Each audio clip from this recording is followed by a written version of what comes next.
213 Beechwood Road that we just saw. Now we're going up to 127 Seville Court, right here in Fort Mitchell. And there you see it right there, 127 Seville Court. The two homes June and I built.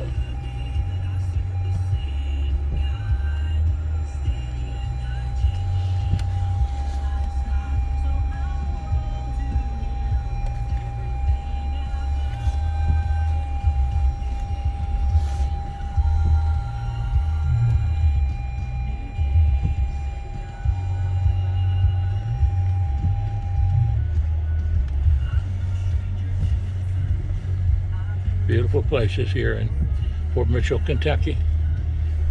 We loved it here. God blessed us to the abilities to be here.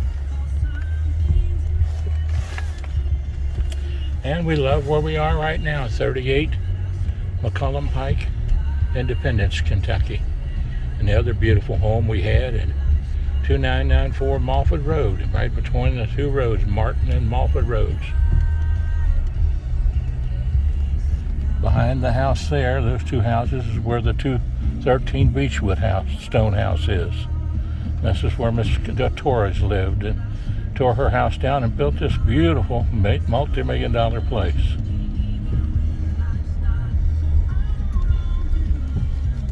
Right here at Beechwood and Seville Court. We'll head on down now to the barber shop with Harry Sparrow, Daryl Newton, and Todd Newton. Harry's retired, but the other two guys are still going strong. Get my hair cut. It'll be quite a challenge with the way I've had to have it cut here. They're really working on that house a great deal there to fix that beautifully.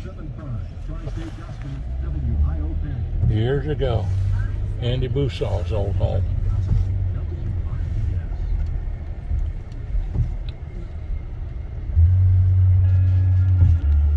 Coming up to Beechwood Road here. I don't know if I can go around these cars or not.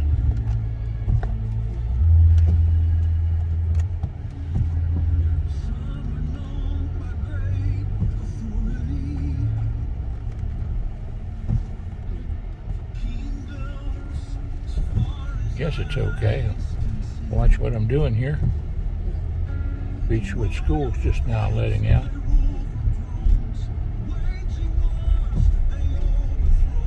Beautiful school. Enjoyed teaching there a few times and substitute teaching. And of course my sister Barbara taught her first year of teaching there, art at the high school back many years ago. Gil Hammond, of course, my best friend, taught there for 10 years, chemistry and science.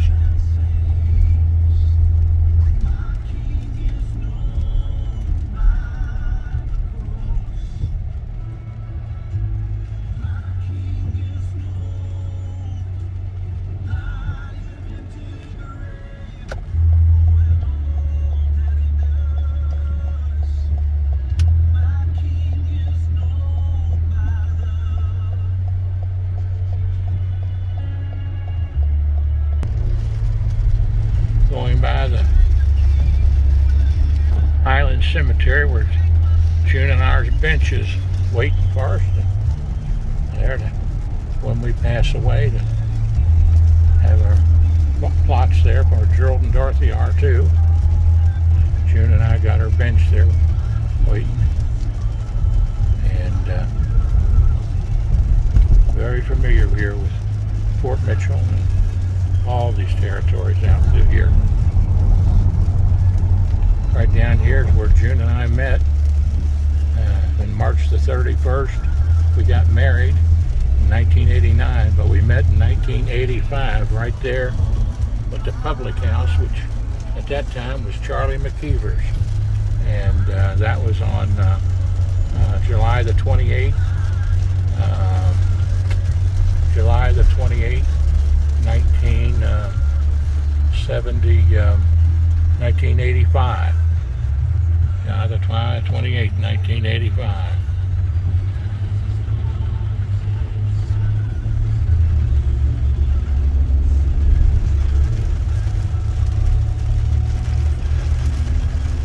Oh, we got a good little rain coming here.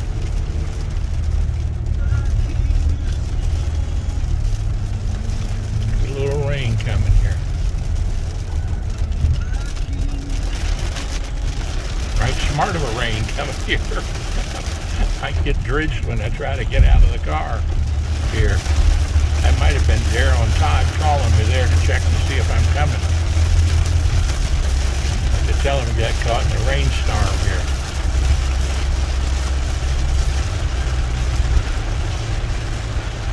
But we'll be there in just a minute or two.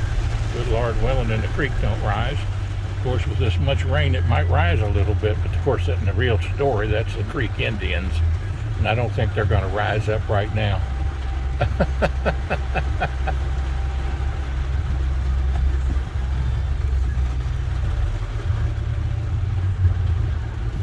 Yeah, let's see if we get a chance to turn here now.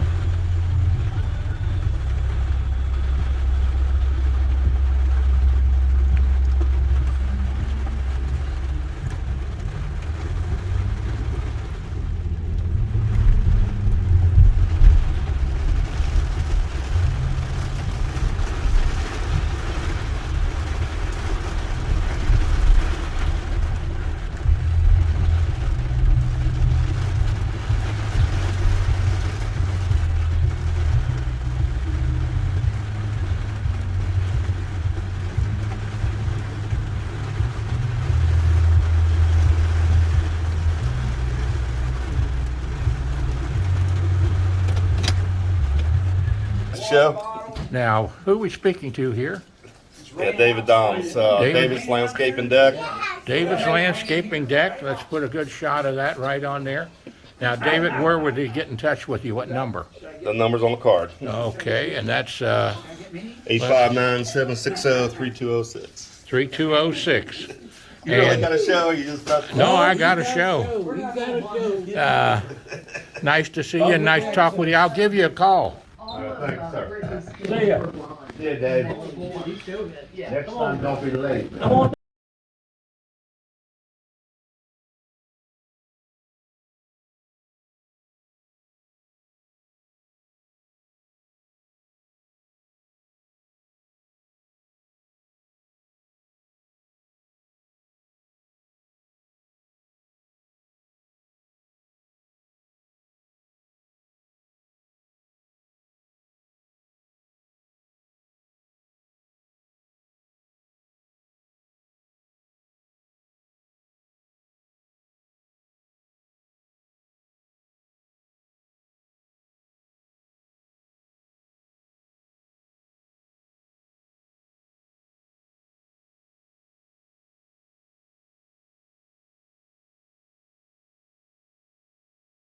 Oh my God.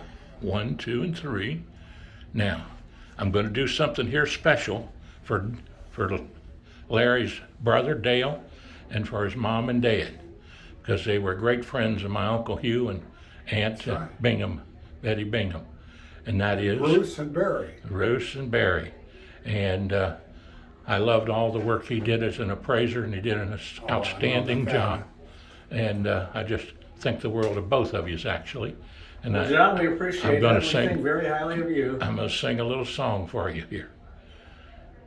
Everybody loves somebody sometime. Makes no difference when or where or how. Everybody loves somebody sometime. And Larry and Bill, your time is right now. God bless you all. Yes. God bless you all. Nice to Maybe be here we with play in the Dixie. back seat of our car. What year in Dixie now are we? I'm I'm 64. 65. 65 and 64. 64, and I graduated from Simon Kenton in 61. I remember 1961. God bless you all and have a I great remember riding day. around with you when Phil King was running for Congress. You remember That's that? exactly right. Phil King, who helped us get the four-year college in Yes, northern sir. Kentucky. Yes, sir. You're He right. introduced the legislation because I was president of the student body at the community college the year we got it authorized by Governor Louis B. Nunn. God bless you all. Phil King and Art Schmidt. You all take Both evening. good men.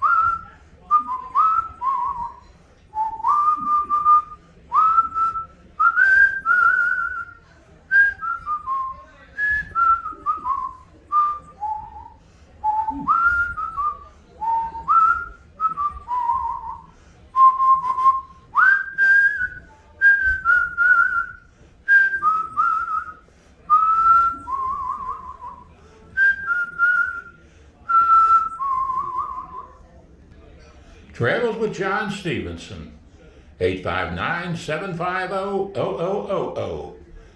And watch us on YouTube under Travels with Dr. John Stephenson. God bless you, and join us on Facebook. God bless you and have a great day. Pee-wee's Place, 341-4977. Great fun, great food, and great friends. And I could say that's for sure today. God bless you. There's my little car with videos. Over 3,000 of them done. A great fun, food, friends here at Pee-wee's Place. And we love you.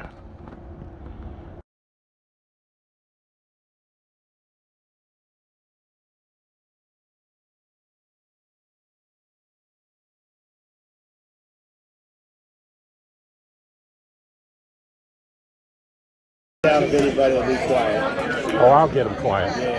Now you just hold this. All you gotta do now is hold this and push in there, and you see me. Push the button. You don't even have to push It's the already button. running, Already huh? running. Do I know you? John Stephenson. Boys. Nice to see you guys. How are you? Pretty good. All right. I'm going to grab their attention and sing them a song. That's good. All right, folks, can I have your attention just for a minute here? Ladies, can I have your attention just for a minute here? They have asked me, as your former Superintendent of Education for the Commonwealth of Kentucky, friend of Pee-wee's here, they've asked me for Dixie Heights to sing you a special song. Some of you have had Mrs. Clemens, Judy Clemens. Well, at Dixie Heights, her and I rode the school bus together, and I graduated in 1961 from Simon Kenton. I filmed one of your last reunions and put it on Facebook and YouTube.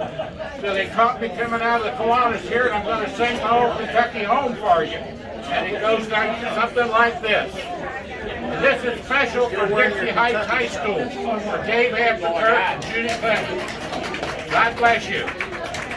And Bob Rouse, my old friend over there. Bob! Hey, Bob! Oh, Bob! Oh, Bob! Give me your attention here a minute. Bob Rouse, my friend. Are you ready now? Oh, the sun shines bright on my old Kentucky home. 'Tis summer, the children at play.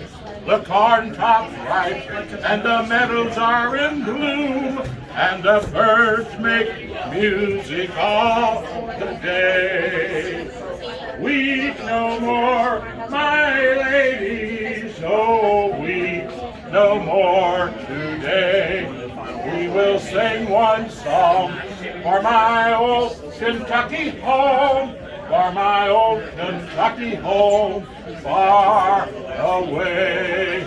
Oh, the children roll on the little cabin floor, all merry, all happy and bright. By and by, hard time comes a knocking at the door, and my old Kentucky home says goodbye. Now sing it here with me. Weep no more, my lady. Oh, weep no more today.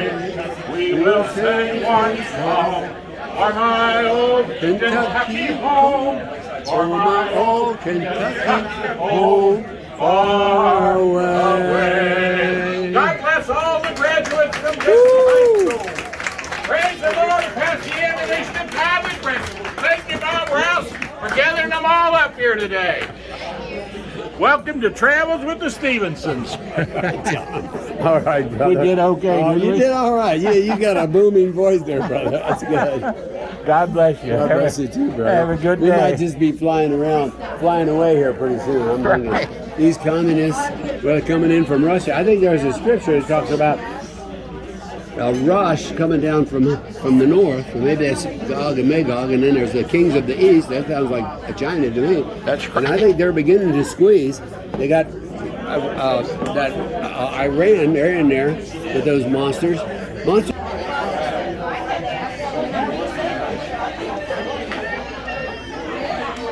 Dixie Heights graduates.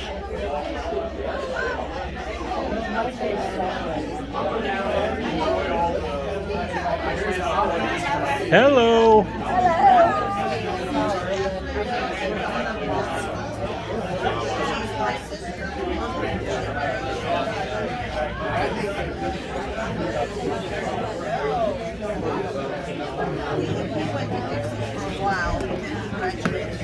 Take care.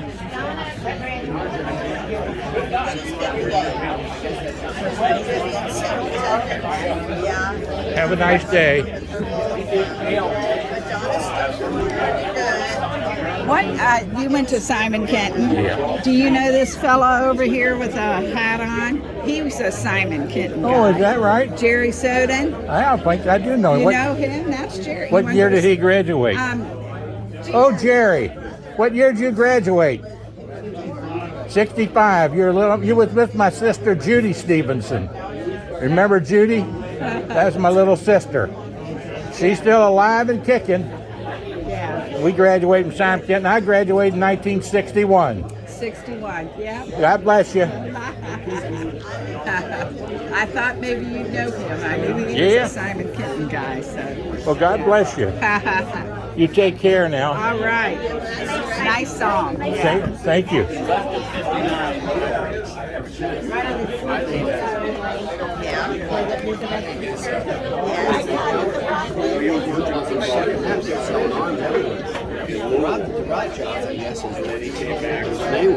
Take care now, fellas.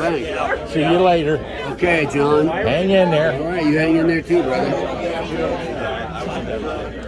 Thank you, that was wonderful. God bless you. Another one? No, I think. Oh, that's it. You're good for the one. That's it? No, I could sing about an hour and a half, but I don't think they'd be ready to listen that much. Well, that sounds like my love life. I'm good for about 2.5 hours, but only one time. Yeah. That's right. You hang in there now. Yeah. Yeah.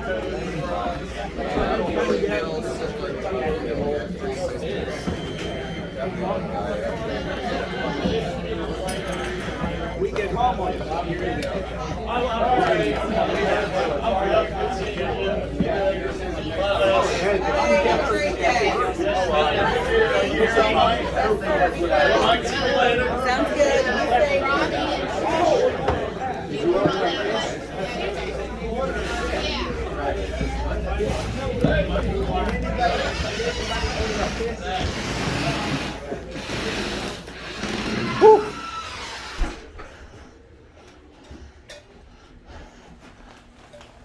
Oh, I'm going to sit down here and rest just a little bit here. Oh, mercy.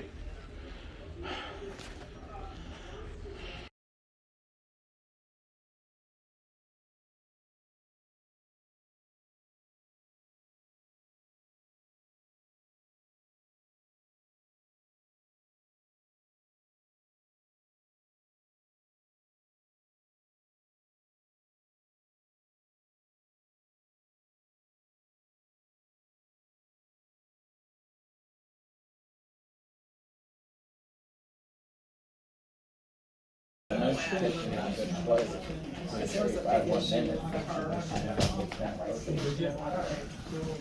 shrimp, the fried shrimp. Coco, can you want me to read all this? Sit next to you? Well, of course. Do you want? Yeah, for you. Yeah, the coleslaw. Yeah, we'll just. And I usually do Coco, nice and Kathleen.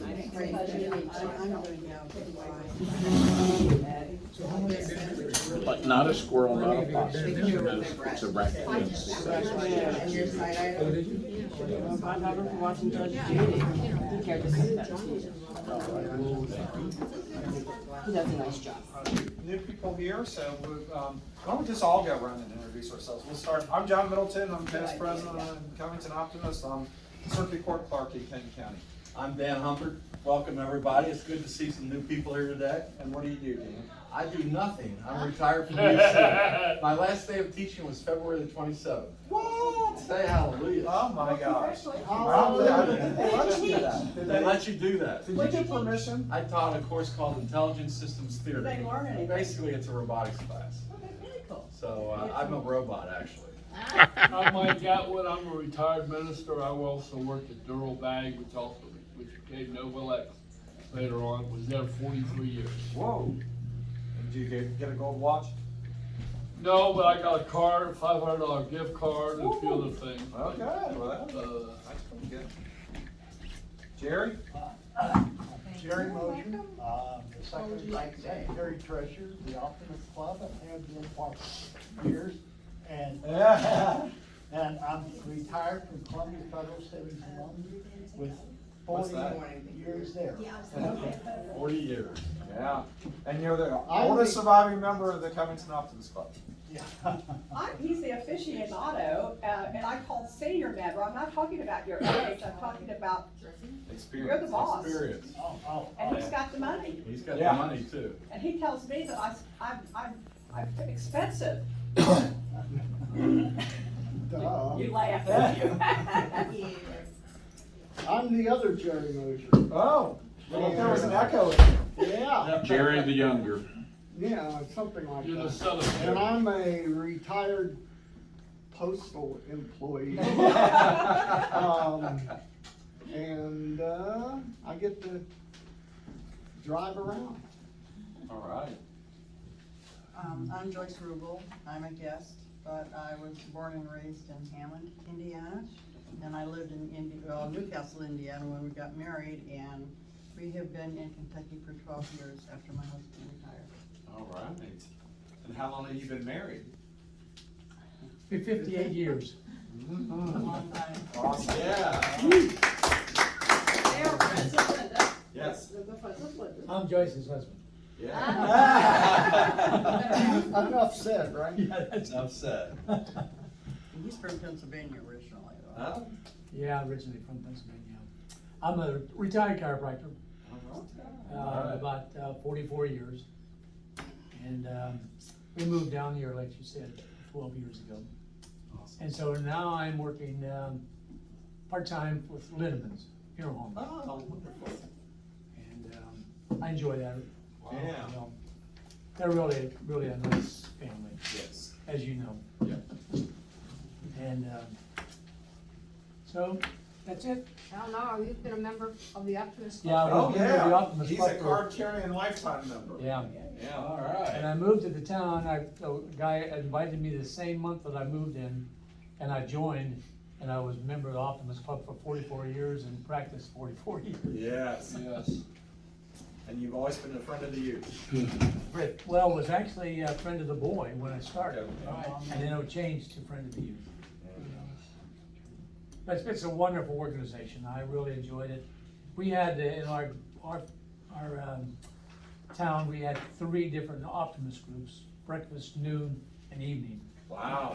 Each had their own that they did. We had Little League football and Babe Ruth baseball we sponsored. And we had about anywhere from 80 to 100 members. Wow. And the town was only like about 18,000. Wow. It wasn't a big town. Yeah. This is big to me. But I was able to go through all the chairs and then become a lieutenant governor. I had about 14 clubs that I went around, checked on, but it was very enjoyable, and I I can made me a much better person Yep. by being a member of the Optimist Club. Absolutely. Yeah. So it's nice to be here. Yes. Thank you. Thank you. Thanks for coming. You're welcome. Linda? Yep, Linda Geiselbrecht, I've been a short member, maybe since last year, I guess, the end of the year, and enjoy every meeting that I come to. I teach German down at Covington Latin. Yeah. Yeah, and I'm Yeah. helping John with his trip to Germany. And I'm Hartmut Geiselbrecht, Linda's husband. I'm retired, And do you know any German? a little bit. Hartmut Geiselbrecht. If he's not German, then no one is, right? All right. You got it. John? I'm John Stephenson, and John saw the front page of a newspaper the other day he was telling me about with me, and when I was with Congressman John Breckinridge as his field representative, and Happy Chandler. And of course it was Happy Chandler in 1968 that taught me how to sing the song, My Old Kentucky Home. And I was Commissioner of Motor Vehicles for the state of Kentucky, and then the first person elected to a statewide constitutional office in the history of Northern Kentucky for 70 years when I was elected Superintendent of Education for the state of Kentucky. And I've been a real estate broker. This is my just signed up for my 51st and 52nd year of being a member of the Board of Realtors and a real estate broker. And I signed up for 2 more years. I don't know if I'm going to make it or not, but at 78, but I'm still out there plugging and trying to help people. You mentioned Linneman Funeral Home. I was there last night with Mrs. Shulker's son, Steve Shulker, a great veteran in Afghanistan's battle, and died at the age of 37. And so keep him and that whole family in our prayers. And another good friend of mine from Taylor Mill, Dan, just passed away, and the funeral's tomorrow, or the funeral's Friday, and that's Donna Luzader Resnick. Don, her husband, Phil Resnick, I went to the Bible study group with him for years, and he teaches at Gateway and at Northern. And Donna grew up there with the Luzaders in Taylor Mill, right across from where I grew up at Wolf Road.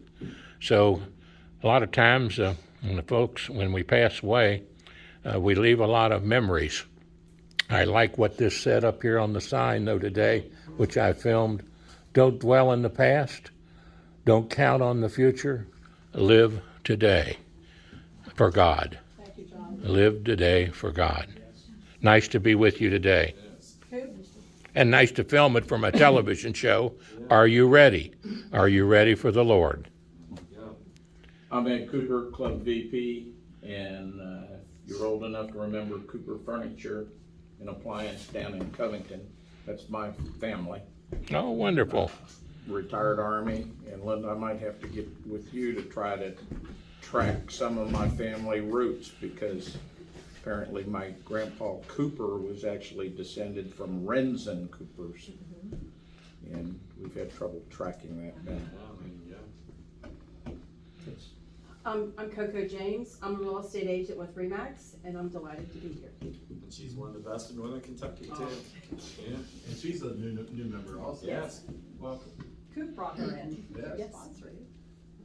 And my name's Kathleen Adams. I'm a guest, and I'm a contractor at the moment, looking for a permanent position. But and What kind of contracting do you do? office administration. All right. She's very good at what she does. It's very pleased. She's we're part of the team member, team party too, so. She's get a that out. past UC person also. Yeah. How many years did you have at UC, Kathleen? Oh, yes, I know Dan because we used to work at UC, so, maybe 14, 15 years. 15 years. When I was laid off because of the budget. The college got whacked, or college got whacked. Oh, jeez. Yeah. Janine? Because of budget. Yes, El Presidente? I know what they call me. Madam President, is it? Madam President, yes. Judy Bell Smith, how much of my resume would you like? Because I have a phone book just like John. Yeah. But I have a retired teacher of 30 years. Wow. Worked in Kenton County. I have a BA and MA and a rank 1 in supervision and administration. And I'm involved in a lot of different volunteer participation class in groups that are 501c3s. And I very love politics, very, very, very much. And I have enjoyed being the program director, the communications director, and the president. I love it, Dan. I'm the little redhead, as I was told Dan. If you guys don't help me, I will get the job. Remember the story about the little redhead? All right, so we're going to start here with our program. We're going to pass around a bucket for an hour. I'll find the bucket. And but before we do that, we're going to do our club formalities. So I'm going to open with a prayer, and we're going to do our Optimist Creed and the pledge. So let us pray. Our gracious and loving Heavenly Father, we thank you for the opportunity to come here today to the Covington Optimist meeting. To be in a free country, to hear and exchange ideas and be part of something greater than ourselves. We ask that you enter into the lives of each of us and be with our speaker today as she sets out her ideas for her platform for running for Congress. We ask that you bless this food to the nourishment of our bodies and thine to thy everlasting service. We ask all these things in your name. Amen. Amen. Promise yourself. Be so strong that nothing can disturb your peace of mind. Talk health, happiness, and prosperity to every person you meet. Make all your friends feel there's something in them. Look at the sunny side of everything and make your optimism come true. Think on the best. Expect the best. Be just enthusiastic about the success of others as you are about your own. To forget the mistakes of the past and press on to the greater achievements of the future.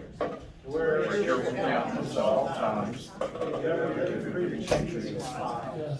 Give so much time to remove yourself that you have no time for words. To be too large for worry, too noble for anger, too strong for fear, and too happy to prevent the presence of trouble. I pledge allegiance to the flag of the United States of America and to the republic for which it stands, one nation, under God, indivisible, with liberty and justice for all. Yeah, go get your stuff and come back up this way and I'll get started. Give an extra $1. We're passing the file right now. We're collecting $1 so that we can pay for the camera guy's lunch. And our Jason speakers, Dudas back there. Jason Dudas' Program lunch. director. We're paying for the congressional candidates' lunch.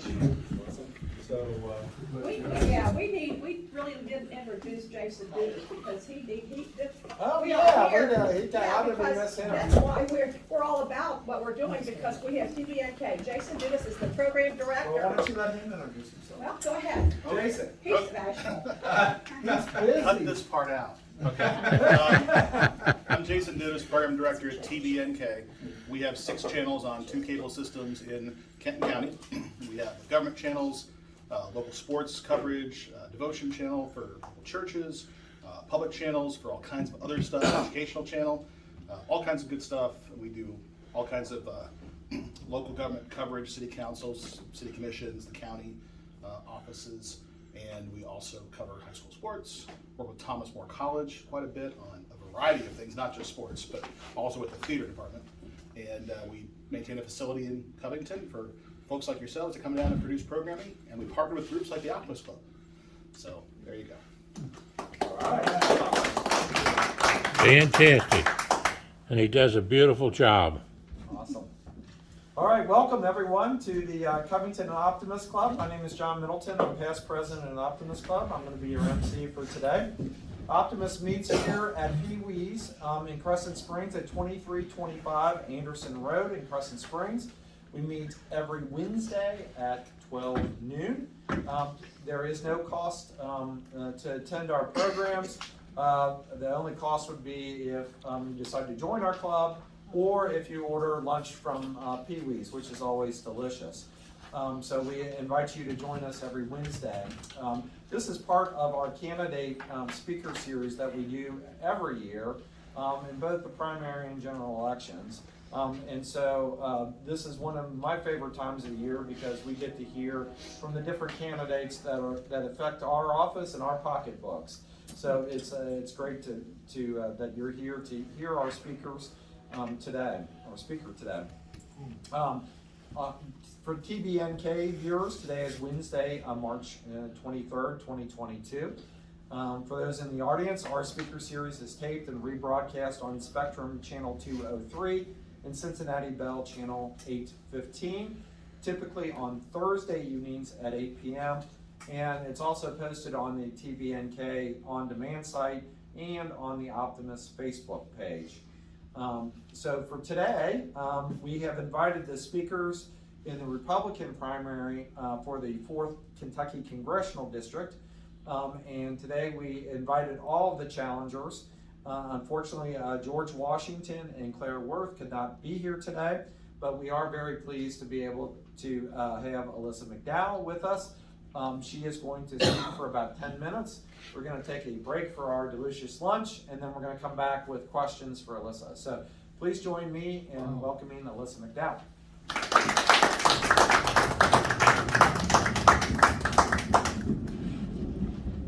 Thank you, John and Janine, for inviting me, and thank you all for coming out.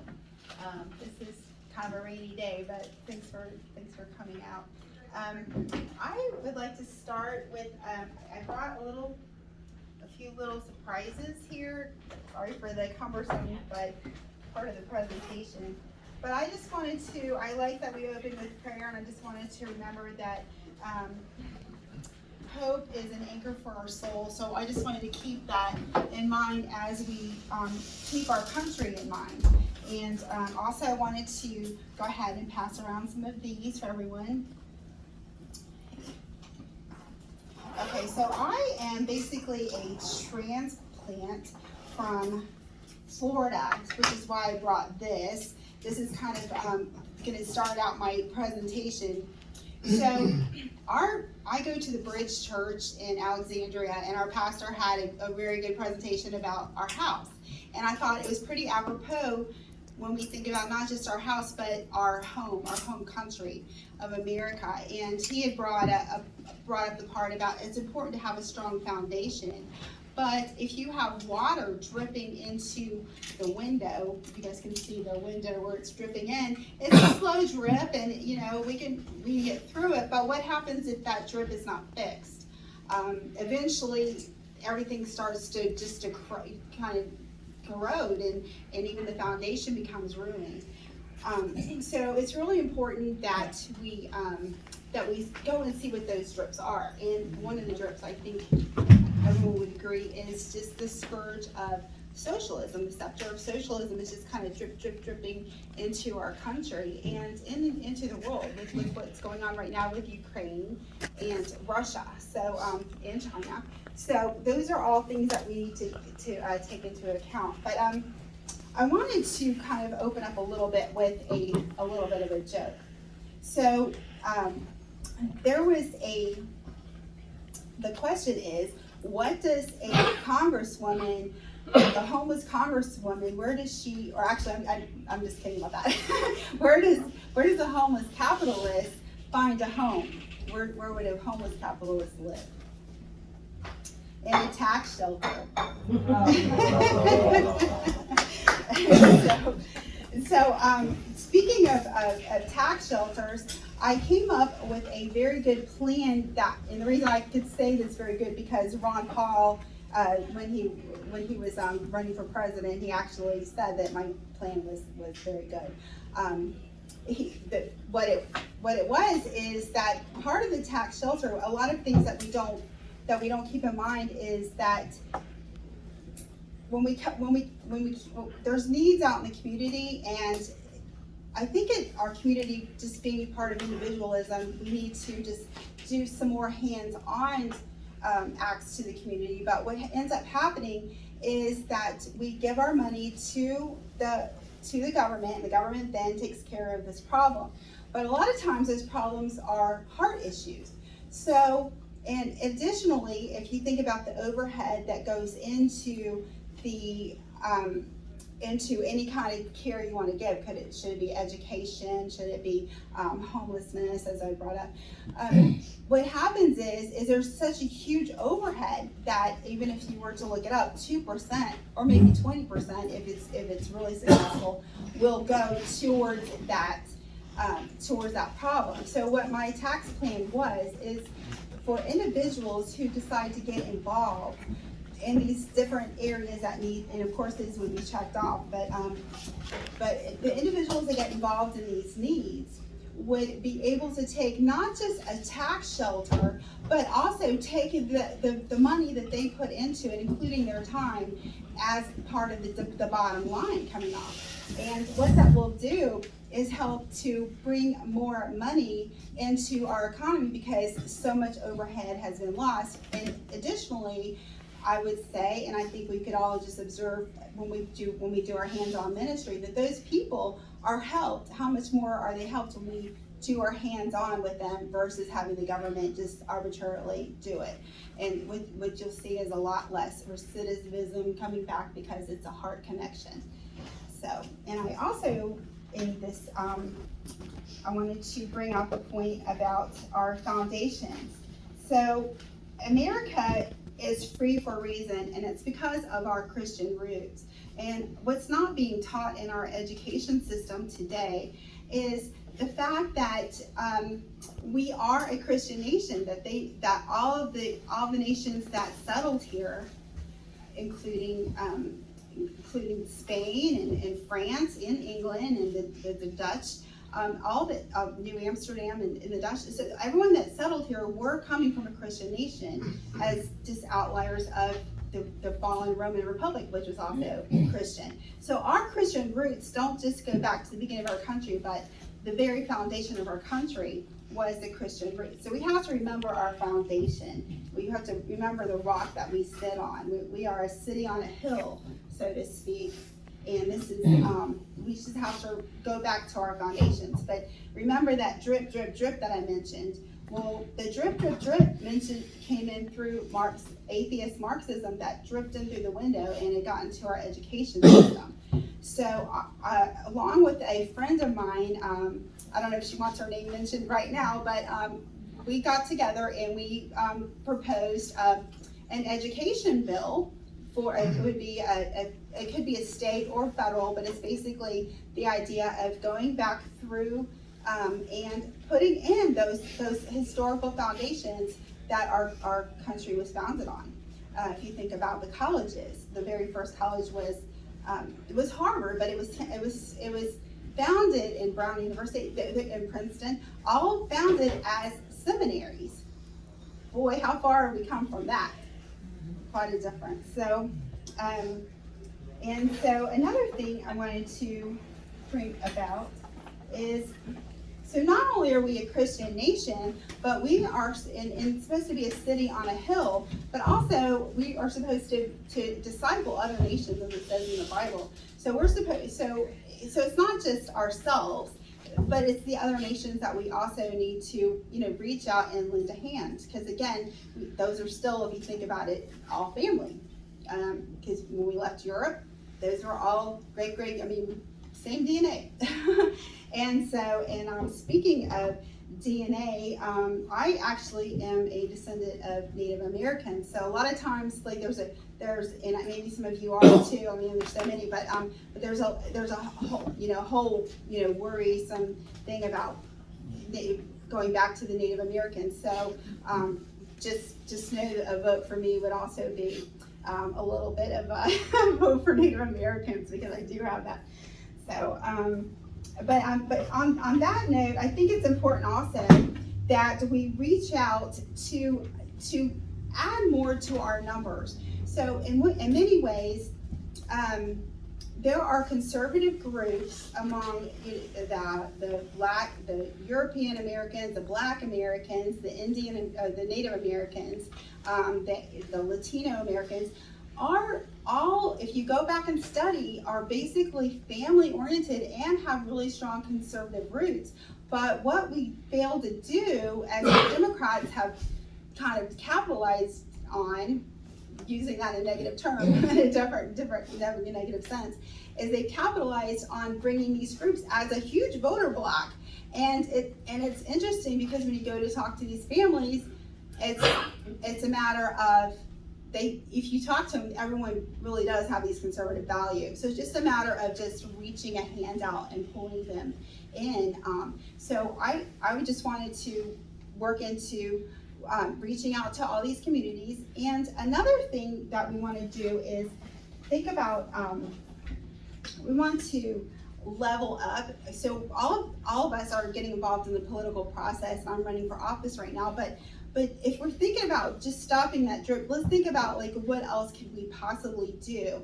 And I would just like to say, and this is my Florida roots coming back, but I would just say, make some waves. Start making phone calls. Pay attention. If you're already doing that, maybe consider running for office yourself. And if not that, perhaps you know people. Invite some neighbors in at church. Mention what's going on in the political realm, so that they can also make some phone calls. And I would like to close with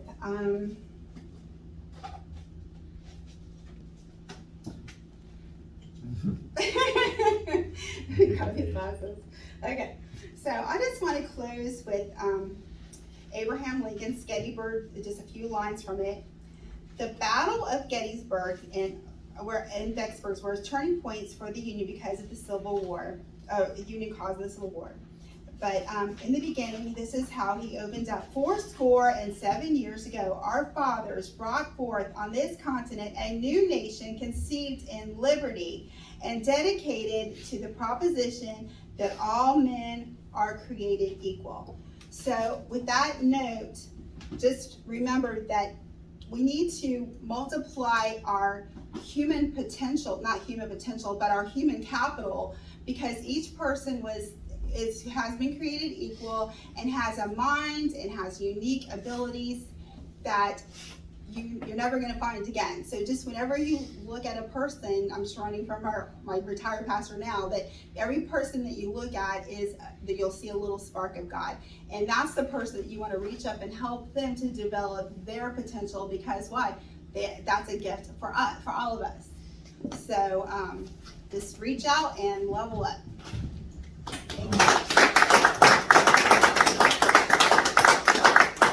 Thank you, Alyssa. We're going to take a break for lunch, and then we'll come back with questions. They can write their questions on the card. And if they want to write questions on a card, on the card that she's provided, we can have those turned in. Thank you.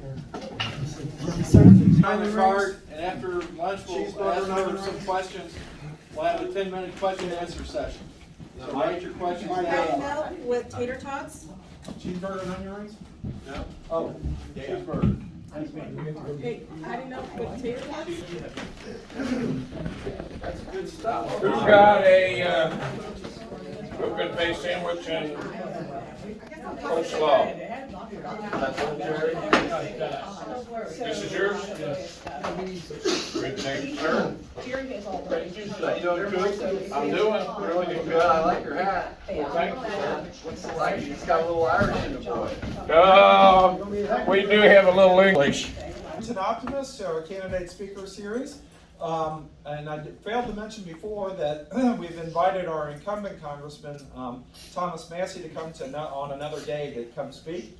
And so I'm going to turn it back over to Ms. McDowell. I realized that I mispronounced both of her first and middle names wrong. And so she can set the record straight on that. And she's got 4 or 5 questions she's going to answer. And then she's going to wrap up with a 1-minute conclusion. So take it away.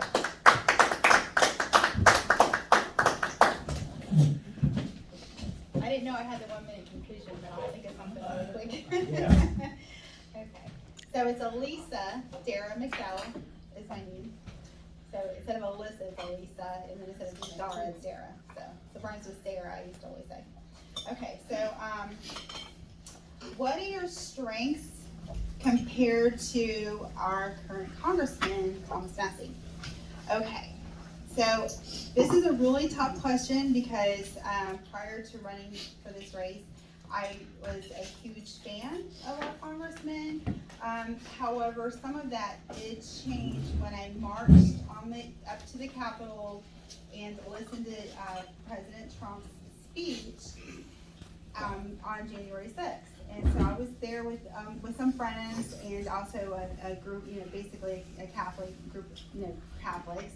And we took 2 buses up and marched together, prayed the whole way. And I was just really discouraged because I called him on the Capitol on January 5th, and he was my hero, and he's still. I mean, I can't say anything too good about him because I'm running against him, but at the time he was my hero. And I was really thankful that he picked up the call. But I tried to convince him that he should not certify the election as it was clearly fraudulent. There's so many irregularities that there needed to be an investigation. And so he had said that he had asked, President Trump, he had signed a letter to have President Trump get the Attorney General to investigate the election. That didn't happen. But he said, according to Article 2, Section 1, Clause 2, for him to, as a federal part of the federal side of the government, to overrule what the state had decided, what would happen is he would be defiling the very Constitution that if it comes up again in the next 4 years and the roles were reversed, then our election could be overturned. I mean, could be possibly overturned by setting that precedent. And so he just said, he had to err on the side of the Constitution. I did disagree with him, which is, another reason why, I marched towards the Capitol that day. Didn't go in, but we stayed together and prayed outside. But that was, one of the reasons I went that day. And he did, and to his credit, he did listen to my argument. But I said, you are a representative of the people, not the states. Additionally, your certification is supposed to be a law for the people, a standard. So you are a standard bearer. But for you to go ahead and certify clearly, put your stamp on a clearly fraudulent election, that's not you being the voice of the people on the federal side of the government. So another thing I mentioned is the 1993 motor voter laws. So if it's okay for the states to, throw marshmallows in the air and decide who's going to be the president, if that's because it's all within each state, they decide. Why is it that the federal government, which is what Congressman Massey is represented, and that's just a question I would have for him, and that's a question, that's where I would differ. If I were standing in his place, why would it that from the federal side, why we pass certain laws, the HAVA law and the 1993 motor voter laws? I think the HAVA law was 95, maybe 98 after I put my notes. But those 2 federal laws that make it easy to cheat. So basically what you're doing is you're tying the hands of the state.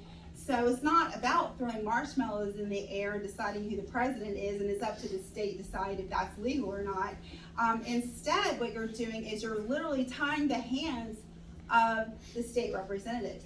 And so with those 2 federal laws that passed in the 90s, what you did is not Thomas Massey, but I would say that to Thomas Massey. What you did is you tied the hands of the states, and now you're saying, okay, states, go ahead and do your job. And if those laws were tie your hands behind your back, then what do I have to do? So I think he should be a stalwart. I think he should stand up and either correct those federal laws or at least make some noise so the people can rise up and see, even pay attention. I mean, who knows? Because we're doing our daily jobs, we're counting on them to do that for us. So so that's one thing. That's pretty much it. He's an MIT specialist. So okay. So talk about election integrity. So back to that 93 law. With the 93, the HAVA law and the 1993 motor voter laws, what that did is that forced the state to expand their voter rolls. So now what you're doing is you're violating conscience of a person. So maybe a person, someone shows up, pressures them to sign up to get to be a certified voter so they can vote. But that person's conscience, and I've got some neighbors that don't vote because they realize they don't have the information. So they do not want to violate their conscience and they don't even know who they're voting for. So my next door neighbor, back to her husband votes, but she doesn't. She won't because it's a violation of her conscience. So for someone to come and force you to vote or kind of pressure you to vote, that's a violation of conscience. But that was mandated to the states from the federal government. It's when you go get a driver's license, you don't want to say no, I don't want to be a voter. You don't want to be embarrassed, so you go ahead and say I'll be a voter. But maybe it's forcing you to again violate your conscience, and that's not what you want to do.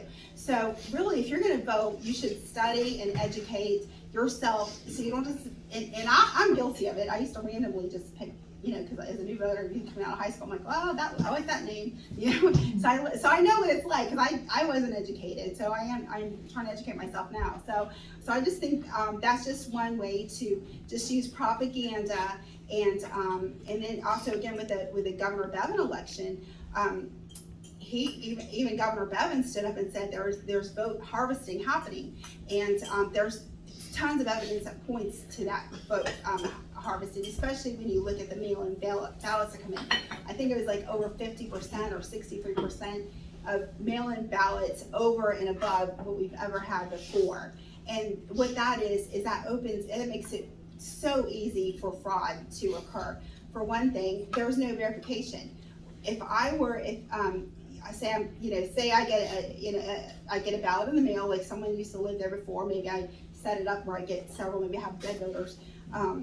So I'll get the ballot and I can just fill it out. I'll just say, okay, Sally Smith, and then I sign the envelope, and then I sign the voter card, send it in, and then my vote gets counted. Because look, guess what? My vote matched, my signatures matched twice to the envelope and also to the ballot.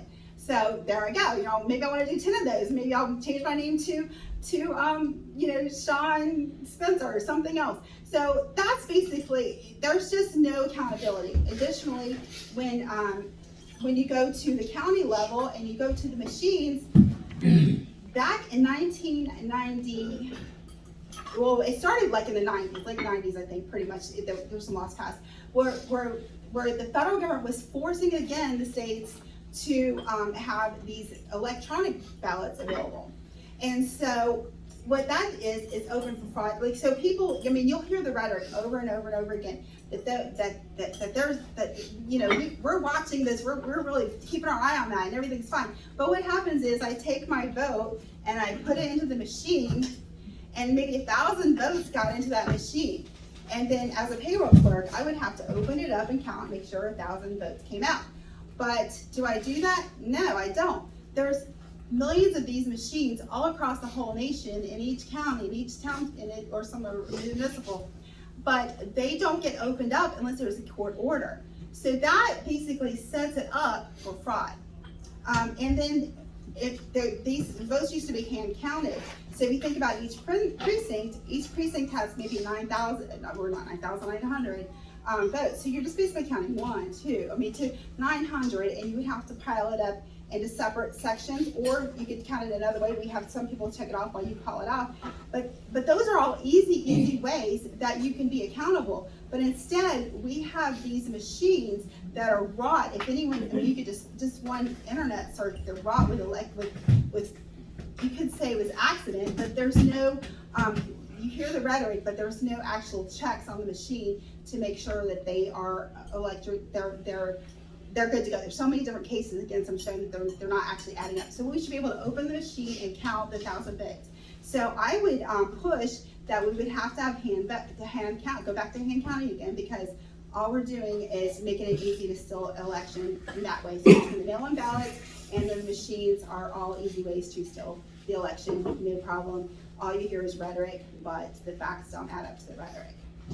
So Brent Spence Bridge. So I am against tolls, and Thomas Massey, I think he is also against tolls. I think he wanted to put another bridge going around, but we also have so many bridges already across that we could do something there. But we do have the good thing, the main thing I was seeing on is that is a federal highway, so state money should not have to pay for that bridge. It should be federal money, and thank goodness.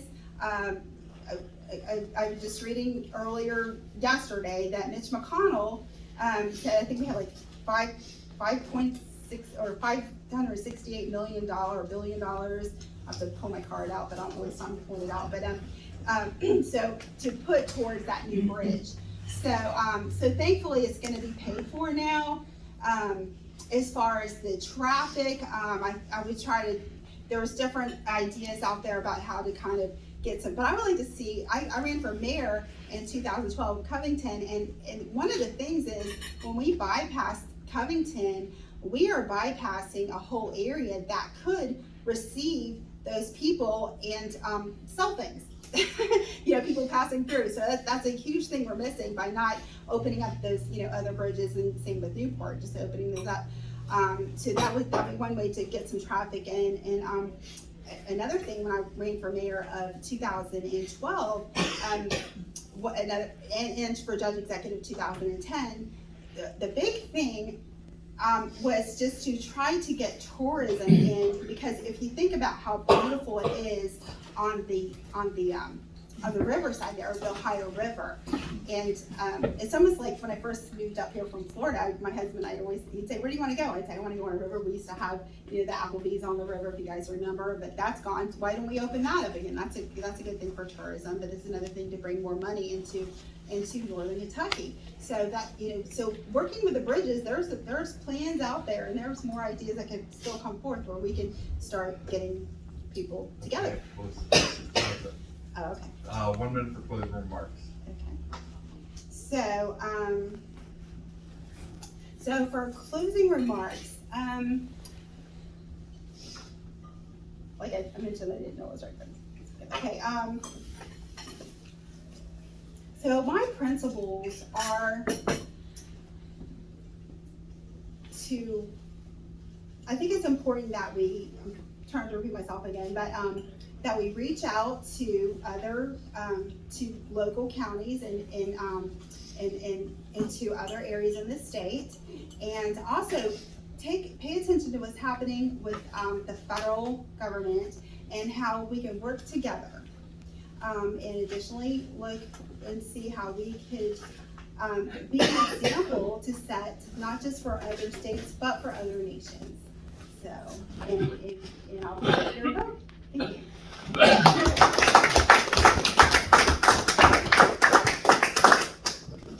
Thank you, Lisa. And appreciate you being here. Come on. Was taken care of some time ago, but apparently not. But I'd like for Coco to come up. Oh, there we go. Coco. What you do now, Coco?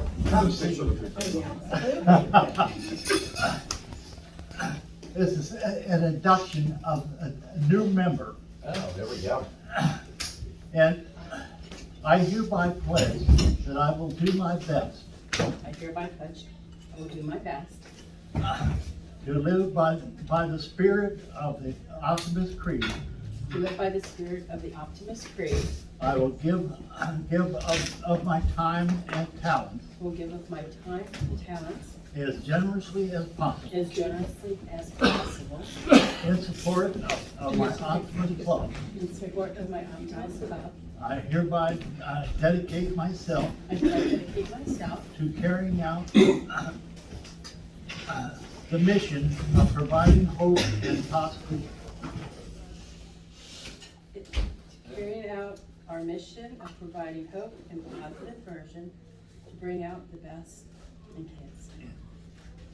So, on behalf of the Optimist Club and the authority vested in the Optimist International, I am proud to welcome you to our Optimist family. Yeah. Wait a minute.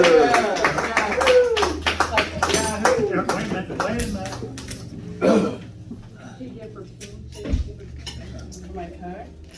Now, I was just gonna say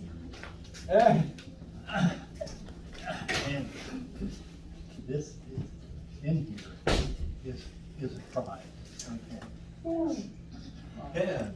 Yay. The Optimist pen. Oh. You get a pen. Yeah, Perfect. perfect. Jerry. Right here. Thank you very much. Thank you. And Coop was her sponsor. All right. Was their sponsor. Yeah, well, I'm sorry, Coop. Yeah, we got a. What? What did they do now?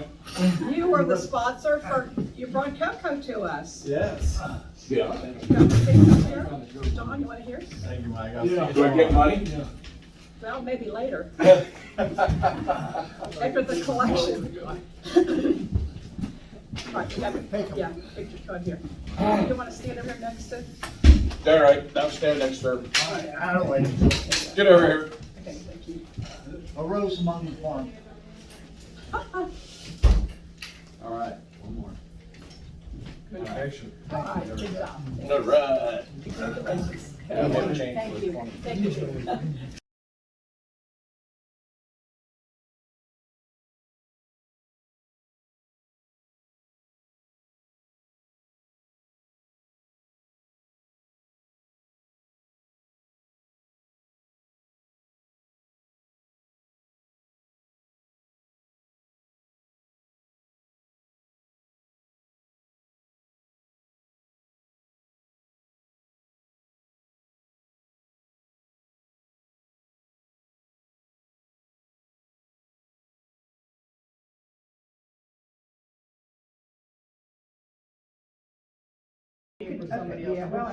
LRC?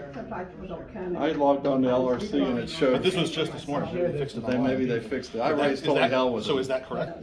So we want to definitely show them. It's Jay Williams and Phyllis Sparks. And both of them are really good candidates. There's 2 dropouts already? And what? Jessica Cooper dropped out of the coroner's race.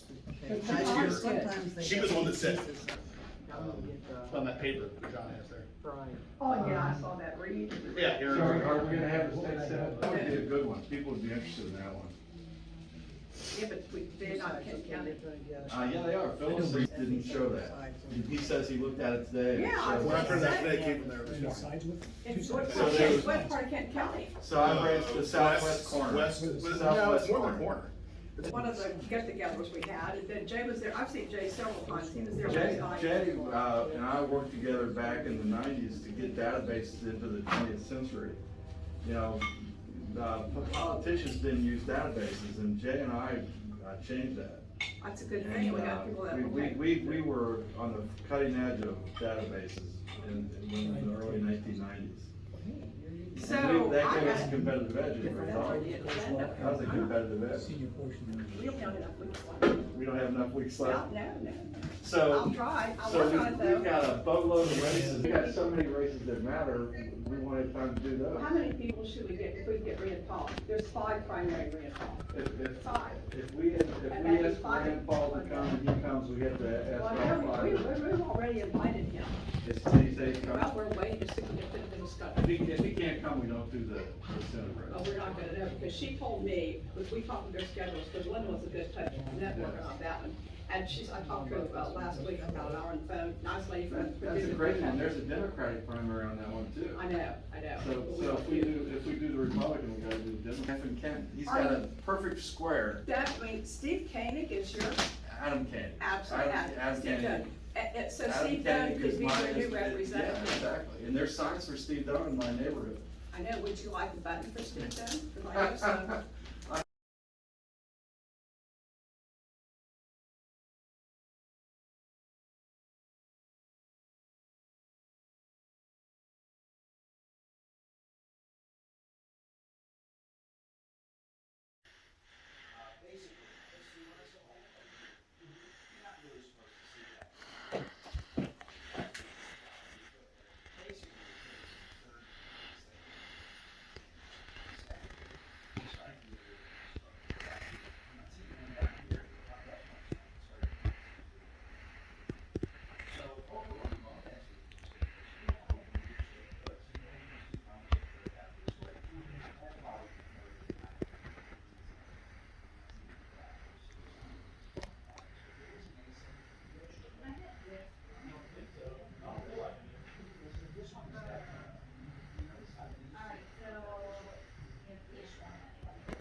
Well, the good news is I don't see anything crazy.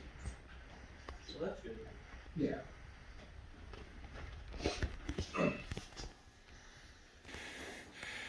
Praise the Lord.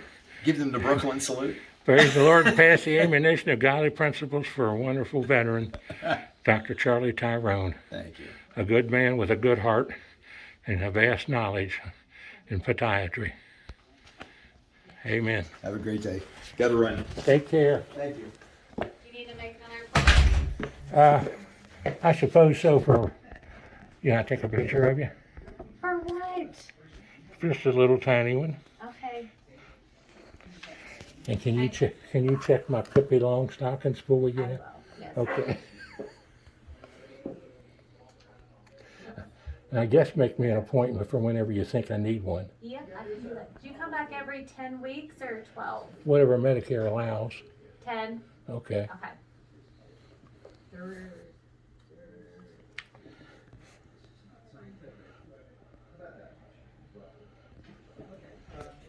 23rd. Yes. Right. All right, and then I just need your driver's license.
On 213 Beechwood Road that we just saw.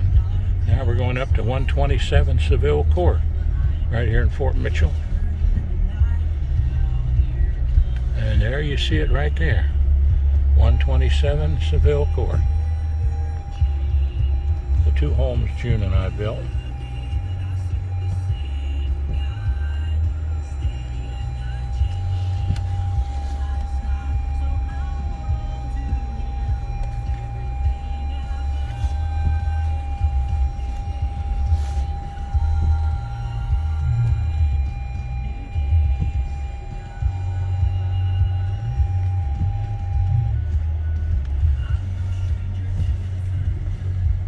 Beautiful places here in Fort Mitchell, Kentucky. We loved it here. God blessed us to the abilities to be here. And we love where we are right now, 38 McCullum Pike, Independence, Kentucky. And the other beautiful home we had at 2994 Moffett Road, right between the two roads, Martin and Moffett Roads. Behind the house there, those two houses, is where the 213 Beechwood house, stone house is. This is where Miss Torres lived and tore her house down and built this beautiful multi-million-dollar place.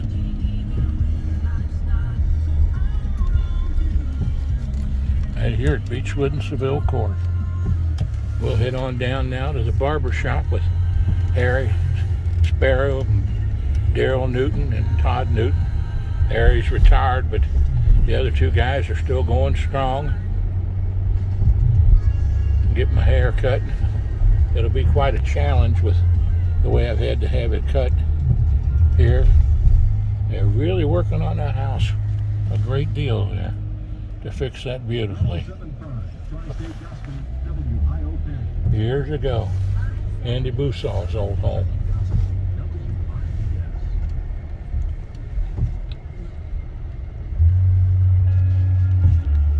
Coming up to Beechwood Road here.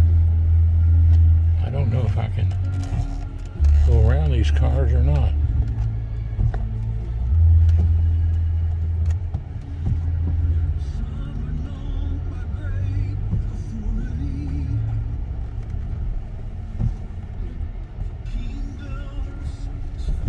Guess it's okay. Watch what I'm doing here. Beechwood School's just now letting out.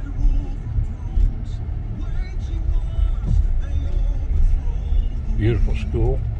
Enjoyed teaching there a few times and substitute teaching. And of course my sister Barbara taught her first year of teaching there, art at the high school back many years ago. Gil Hammond, of course, my best friend, taught there for 10 years, chemistry and science.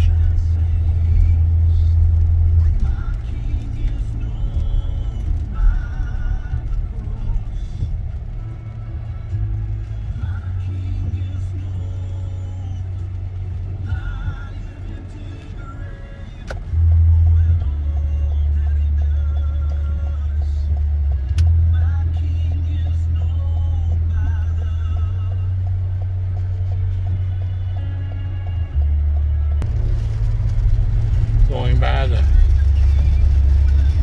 Highland Cemetery where June and ours bench is waiting for us. There to, when we pass away, to have our plots there for Gerald and Dorothy are too. June and I got our bench there waiting. And very familiar here with Fort Mitchell and all these territories out through here. Right down here is where June and I met. On March the 31st, we got married in 1989, but we met in 1985 right there at the public house, which at that time was Charlie McKeever's. And that was on July the 28th. July the 28th, 1985. July the 28th, 1985.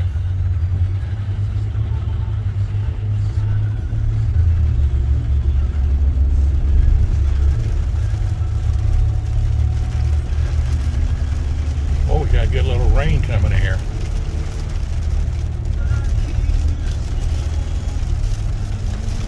Good little rain coming here. Right, smart of a rain coming here. I get drenched when I try to get out of the car here. That might have been Daryl and Todd calling me there to check to see if I'm coming. I could tell them we got caught in a rainstorm here.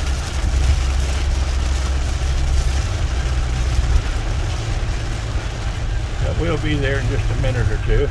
Good Lord willing, and the creek don't rise. Of course, with this much rain, it might rise a little bit, but of course, that's in the real story. That's the Creek Indians, and I don't think they're going to rise up right now.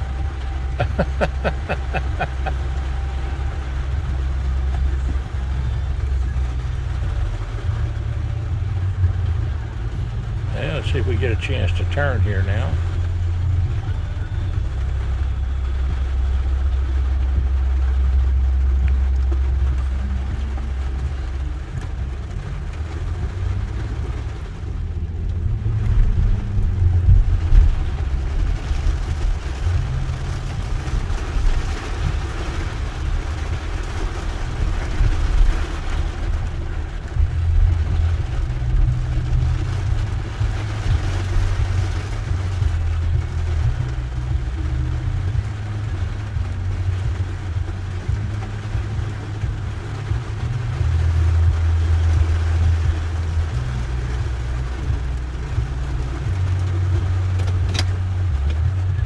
show. Now, who are we speaking to here?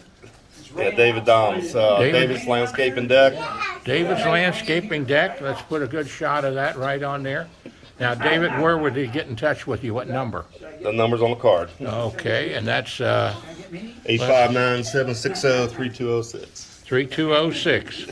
You really got a show? You just No, I got a show. Nice to see you. Nice to talk with you. I'll give you a call. Thanks, sir. See ya. See you, Dave. Next time, don't be late. Oh my God. 1, 2, and 3.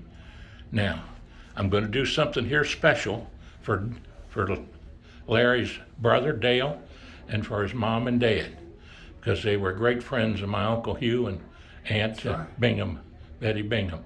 And that is Bruce and Barry. Bruce and Barry. And I loved all the work he did as an appraiser, and he did an outstanding job. And I just think the world of both of yous, actually. And Well, John, we appreciate that. We think very highly of you. I'm going to sing a little song for you here. Everybody loves somebody sometime.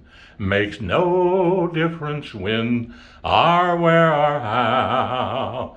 Everybody loves somebody sometime. And Larry and Bill, your time is right now. God bless you all. Yes. God bless you all. Nice to Maybe be here with the back Dixie. seat of our car. What year in Dixie now are we? I'm 65. 65 and 64. 64, and I graduated from Simon Kenton in 61. I remember 1961. God bless you all and have a I great remember day. riding around with you when Phil King was running for Congress. You remember That's that? exactly right. Phil King, who helped us get the four-year college in Yes, Northern sir. Kentucky. Yes, sir. You're He right. introduced the legislation because I was president of the student body at the community college the year we got it authorized by Governor Louis B. Nunn. God bless you all. Phil King and Art Schmidt. You all take Both evening. good men.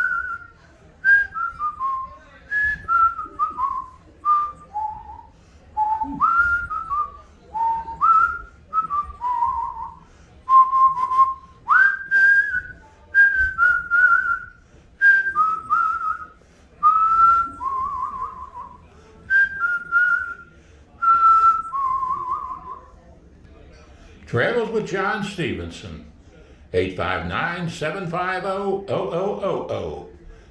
And watch us on YouTube under Travels with Dr. John Stephenson. God bless you, and join us on Facebook. God bless you and have a great day. Pee-wee's Place, 341-4977. Great fun, great food, and great friends. And I could say that's for sure today. God bless you. There's my little car with videos. Over 3,000 of them done. A great fun, food, friends here at Pee-wee's Place. And we love you.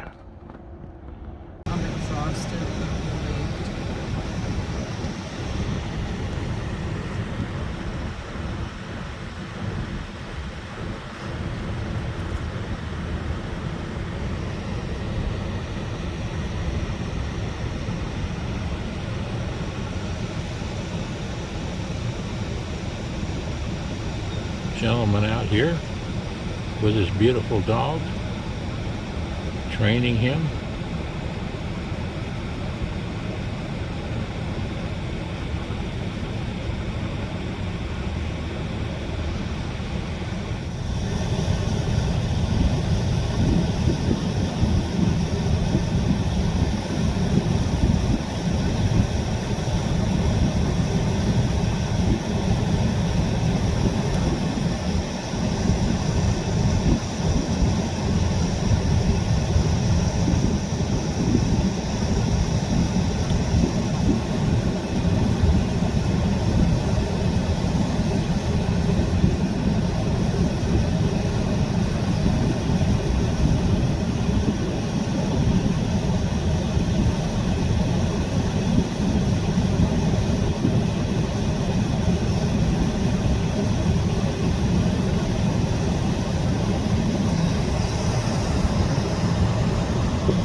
You have 1 new voice message and 3 saved messages.